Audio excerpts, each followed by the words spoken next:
참 하나님께서 우리를 택하시고 다 다른 모습으로 살아갔는데 어떻게 이 자리에 이렇게 만나게 하셔가지고 함께 예배드릴 수 있게 하시는 것, 그리고 그 모습을 보고 하나님이 얼마나 기뻐하실까라는 생각을 해보았습니다. 오늘 여러분, 우리 짧은 시간이지만 같이 하나님 말씀을 통해서 우리 교제할 수 있는 이 시간이 되었으면 좋겠습니다.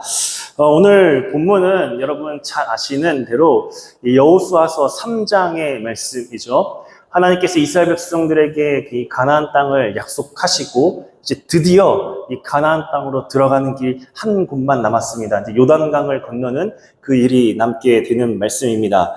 하나님이 놀라운 일을 행하시죠. 이 요단강을 가르셔서 결국 이스라엘 백성들이 적과 꿀이 흐르는 그 하나님의 약속의 땅에 들어가게 되는 본문입니다. 이게 오늘 본문을 이렇게 잘 보시면 이 하나님이 역사하시는 그 기이한 일들 가운데 어떻게 하면 하나님께서 이 기이한 일들을 보게 하시는지 우리에게 요구하시는 모습과 또 여러 가지의 이 믿음의 모습이 나오는 것을 볼 수 있습니다. 이 몇 가지의 부분들을 같이 살펴보면서 여러분 삶의 믿음의 모습으로 적용하시고 나타낼 수 있는 순종의 시간이 되었으면 좋겠습니다. 첫 번째는 오늘 본문에서 알 수 있는 것은 이스라엘 백성들은 하나님의 약속, 이 언약을 따라갔다라는 것을 우리에게 말씀하고 있습니다. 그럼 3절을 한번 보시겠습니까? 3절을 보시면 백성에게 명령하여 이르되 너희는 레위 사람 제사장들이 너희 하나님 여호와의 언약궤를 매는 것을 보거든 너희가 있는 곳을 떠나서 그 다음 보시면 그 뒤를 따르라라고 말씀하시는 것을 볼 수 있습니다.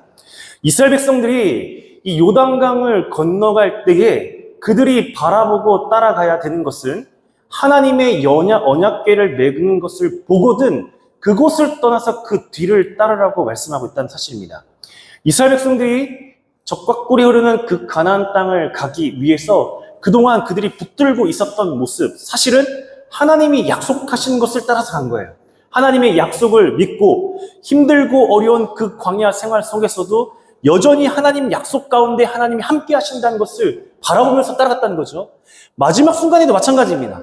마지막 그 순간에도 하나님의 언약을 바라보면서 그 뒤를 따라갈 때에 하나님께서 행하시는 이 놀라운 일들을 경험하면서 살아갈 수 있다는 뜻입니다. 그래서 여러분 오늘 이 언약궤가 나오는데 이 언약궤에는 두 가지의 의미가 있습니다. 첫 번째는 우리가 잘 아는 것처럼 하나님의 약속입니다. 하나님이 지금까지 말씀하셨던 그 약속들, 그 약속을 바라보고 있었던 것이죠. 이전까지 여호수아에게 분명 그 앞세대의 모세에게도 분명히 말씀하셨어요. 너희에게 적과 꿀이 흐르는 그 땅을 주겠다고 말씀하셨습니다. 그 약속을 따라서 모세를 따라서 40년의 이 광야 생활을 했고 그리고 이제는 요단강을 건너기 위해서도 여전히 이 하나님의 약속을 붙들고 따라가게 되는 것을 볼 수 있습니다.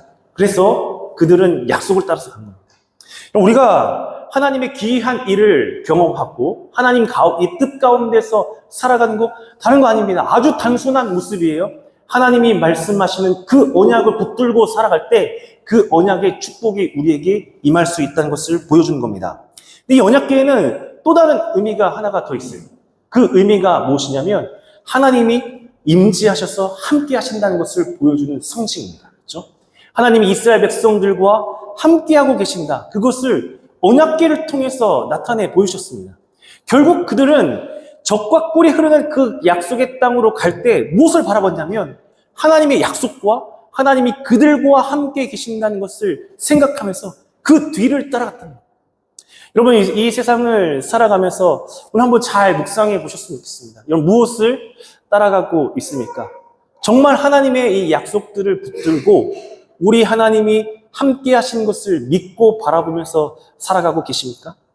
때때로는 우리가 막 하나님의 이 기이한 일들, 또 기도의 응답들, 이런 것들을 바라면서 살아가는데 사실 우리는 하나님이 응답해 주실 것을 바라보면서도 여전히 내 생각과 내가 가지고 있는 그런 경험들과 내 능력을 의지하면서 살아가는 순간이 훨씬 더 많다는 거죠. 근데 그러면서도 여전히 우리가 바라는 것은 무엇이에요? 하나님의 놀라우신 그 일들이 일어나기를 바란다는 겁니다. 근데 여러분 한번 잘 생각해 보시면 그것이 과연 맞는 모습일까? 신앙의 모습일까? 한번 생각해 보는 거죠. 분명한 것은 하나님의 언약을 따라서 하나님이 우리와 함께 하신다는 것을 믿고 따라갈 때 그때 하나님의 기이한 역사들이 일어나는 거예요. 그 일 통해서 하나님이 영광을 받으시는 거거든요.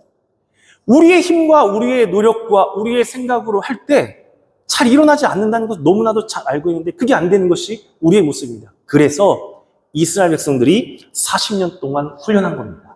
그 어려운 광야 생활 가운데서도 여전히 하나님이 일하신다. 하나님의 약속에 은혜가 있다라는 것을 말씀하신 겁니다. 여러분, 하나님의 능력을 경험하는 아주 쉽고 단순한 방법이 하나님의 언약과 하나님의 함께하심이 있다는 것을 믿으시는 여러분 되시기 바랍니다. 평생 살아가시면서 진짜 언약을 붙들고 살아가실 수 있는 여러분 되시기를 주님의 이름으로 간절히 축복합니다. 두 번째 또 이 기이한 일을 경험할 때의 중요한 부분이 오늘 말씀 5절에 보면 이런 말씀이 있습니다. 5절을 보시겠습니다. 여호수아가 또 백성에게 이르되 너희는 자신을 성결하게 하라. 여호와께서 내일 너희 가운데에 기이한 일을 행하시리라 라고 말씀합니다. 하나님의 일들이에요.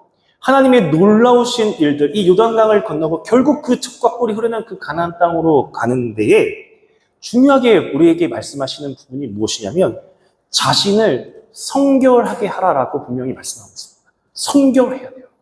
하나님의 뜻이 이루어질 때 그 앞에 우리의 이 성결한 마음이 반드시 요구된다는 것을 여러분 기억하셨으면 좋겠습니다.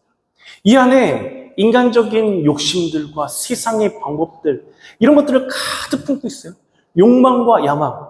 우리는 한순간도 이 안에 우리의 욕심과 야망을 벗어버리면서 살아가기가 어렵습니다. 그렇지 않습니까? 선교의 현장에 와 있으면서도 단기 선교팀에 와 있지만 끊임없이 나오는 것이 내 생각들과 내 욕망들과 내 욕심들과 이런 것들이 나오는 것을 볼 수 있습니다. 저도 그렇습니다. 하나님의 일들을 하기 위해서 또 하나님의 일들을 보기 위해서 한다고 하면서도 여전히 우리 안에 그 인간의 생각들과 사람의 생각들이 참 많이 있는 것을 볼 수 있습니다. 근데 오늘 이 말씀을 보면 분명히 자신을 성결하게 하라라고 말씀하고 있습니다. 내 안을 거룩하게 해야 돼요. 하나님이 임재하시는 그 곳으로 우리가 성결하게 하게 해야 된다라고 말씀을 하십니다. 4절을 보시면요. 4절에 이런 말씀이 있습니다. 4절을 보면 거리가 2000 규빗이 되게 하고요. 그리고 그것에 가까이 하지 말라고 되어 있습니다. 여러분, 우리 하나님은 사랑의 하나님이시고 또 우리에게 은혜를 풍성하게 베풀어 주시는 하나님이지만 우리와 구별되신 하나님이시라는 것을 기억하시기 바랍니다. 하나님은 우리가 함부로 할 수 없는 분이에요. 그럼 우리가 원하는 게 있다고 해서 기도한다고 해서 반드시 하나님이 우리에게 기도에 응답해 주신다? 이러면 그것은 우리가 하나님을 마음대로 생각하는 겁니다. 하나님은 하나님의 뜻에 응답하시는 겁니다. 우리의 생각을 요구해서 우리의 생각이 안 들어준다고 해서 하나님께 불평하고 원망하는 것은 하나님을 구별된 존재라고 생각하지 않는 모습이에요. 그 마음속에 성결이 있는 게 아니에요. 살아가면서 여러분 그런 기도 많이 하시죠? 기도하고 왜 하나님 응답 안 주십니까? 그때 어쩌면 우리에게 이렇게 물어보시는지도 몰라요. 정말로 내 마음속에 성결했는가? 하나님의 뜻을 구했는가? 어쩌면 인간적인 생각들 더 많이 구하고 살아가는 게 우리 모습입니다. 근데 오늘 분명히 말씀하십니다. 자신을 성결하게 하라. 하나님은 거룩하신 분입니다. 그리고 지금도 하나님은 하나님의 뜻을 이루고 계신 줄 믿으시기 바랍니다. 우리의 뜻이 이루어지는 게 아니에요. 하나님의 뜻이 지금도 성취되고 있고 그것에 우리는 도구가 되어서 살아가는 겁니다. 그래서 오늘 우리 자신을 성결하게 하라라고 말씀하시는 겁니다. 여러분 예배 드리시면서 정말 하나님의 기이한 일을 바라보고 내 삶에 이런 은혜들이 나타나기를 바란다면 더욱더 우리 마음 가운데 성결함이 부어지기를 여러분 소망하시기 바랍니다. 날마다 기도하셨으면 좋겠습니다. 내 안에 하나님 거룩한 이 하나님의 마음이 품어지길 원합니다. 인간적인 욕심들과 생각들이 사라지게 하시고 오직 성결한 이 하나님의 마음이 부어져서 그 가운데 하나님이 하시는 그 일들을 경험하는 우리의 삶이 되기를 해달라고 여러분 기도하시면서 소망하시는 여러분이 되시기를 주님의 이름으로 축복합니다. 세 번째는요, 오늘 이 본문을 보면 참 재미있는 흥미있는 말씀이 나오는데 그것이 무엇이냐면 이 요단강을 건너는데 좀 순서가 있는 것 같습니다. 그것이 무엇이냐면 제사장들이 먼저 이 요단강에 들어가게 되는 것을 볼 수 있습니다. 그럼 우리가 읽지는 않았지만 6절 말씀을 다시 보면요. 분명히 제사장들에게 말하고 백성이 앞서서 건너가라고 말씀하시는 것을 볼 수 있습니다. 그렇죠? 제사장들이 어깨에 이 언약궤를 메고 그 백성을 따라서 나아가게 됩니다. 근데 오늘 이 3장의 말씀을 여러분 계속 다 나중에 읽어보시면 8절에도 이런 말씀이 있습니다. 제가 읽어드릴게요. 너는 언약궤를 맨 제사장들에게 명령하여 너희가 요단 물가에 이르거든 요단에 들어서라고 되어 있습니다. 무슨 이야기일까요? 요단강을 건너는데 지도자들이 먼저 건너가는 거예요. 지도자들이 앞서서 행할 때에 하나님의 일들이 이루어지는 것을 볼 수 있습니다. 그럼 이 지도자라는 것은 교회뿐만 아니라 이 세상에 또 여러 지도자들이 있겠고요. 가정 속에서도 지도자들이 있겠죠. 우리의 가정이, 우리의 교회가, 우리의 공동체가 하나님의 놀라우신 그 일들을 경험하기 위해서는 저는 무엇보다도 지도자들이 먼저 하나님 앞에 성결하고 하나님의 언약을 붙들면서 살아가야 한다고 생각합니다. 그럴 때에 그 공동체가 다 하나님이 기뻐하시는 그 모습으로 세워질 수 있는 거예요. 이거는 신앙의 원리만은 아닌 것 같아요. 모든 그 공동체 안에 지도자들, 정말 가정에 하나님의 은혜와 하나님의 축복을 바라는 마음이 있으면 그 가정에 그 부모들이 먼저 헌신하고 하나님 뜻을 따라가야 믿음의 가정으로 세워질 수 있는 거 아니겠습니까?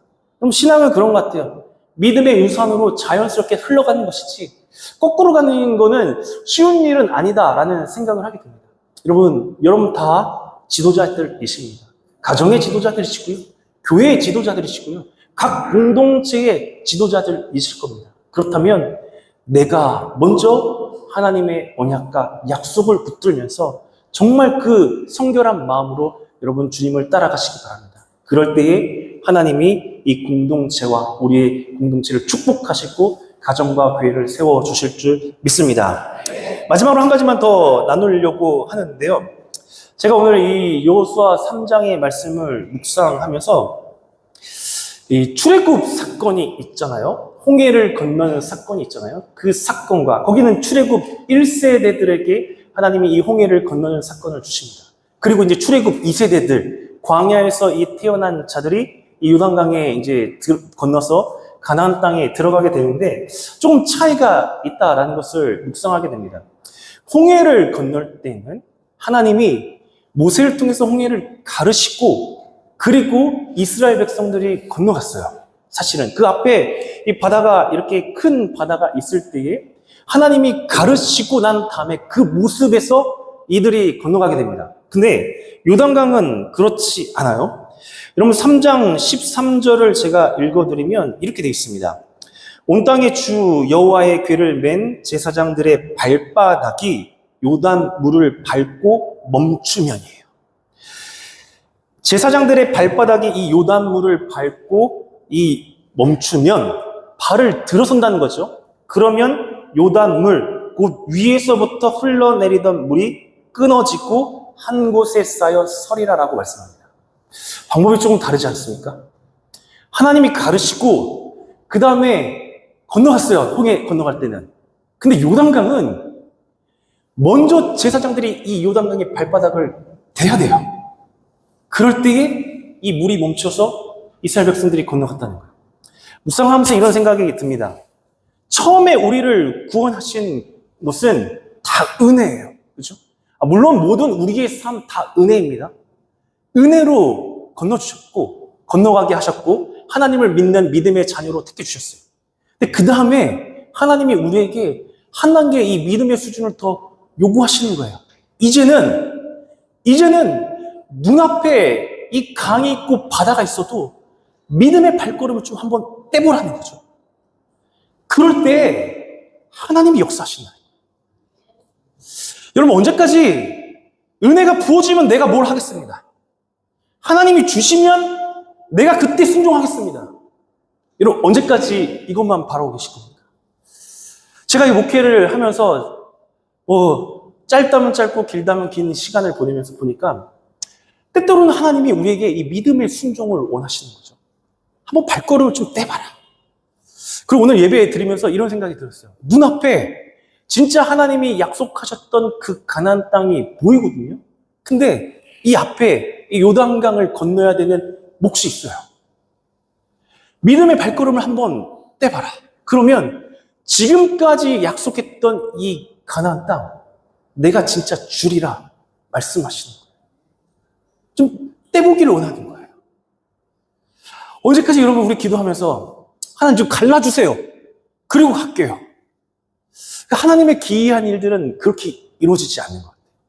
이제는 우리에게 요구하시는 것은 내가 그동안 많은 은혜와 사랑들을 베풀어 주셨으니까 이제는 네가 하나님의 그 마음을 알아서 한번 믿음의 발걸음을 떼봐라. 그때 이 모든 길이 열려지게 될 것이다. 오늘 우리에게 요구하시는 것입니다. 여러분, 하나님은 지금도 살아계십니다. 이 선교의 현장을 오니까 대한민국 땅만 또 미국 땅만 그렇게 하나님이 역사하시는 게 아니라 지금 전 세계 베트남 뿐만 아니라 모든 나라에 여전히 하나님은 살아계셔서 하나님의 일들을 이루고 계신다는 것을 이 마음속으로 느끼는 것 같습니다.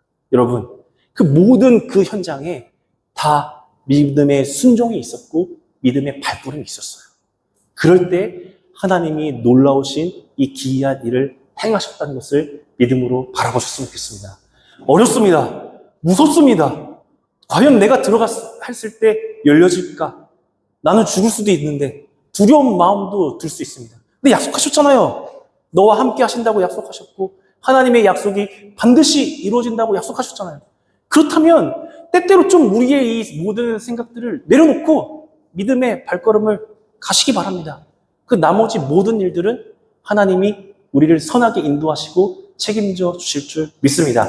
여러분, 어떤 모습으로 오늘 이 자리에 왔지만 또 다시 우리는 흩어질 것입니다. 그 흩어진 그 모습 속에서 날마다 하나님 바라보시면서 언약 바라보시면서 함께 하신 그 하나님 바라보면서 믿음으로 순종하여서 이 하나님의 놀라우신 그 기이한 일들을 날마다 경험하시는 여러분 다 되시기를 주님의 이름으로 간절히 축복합니다.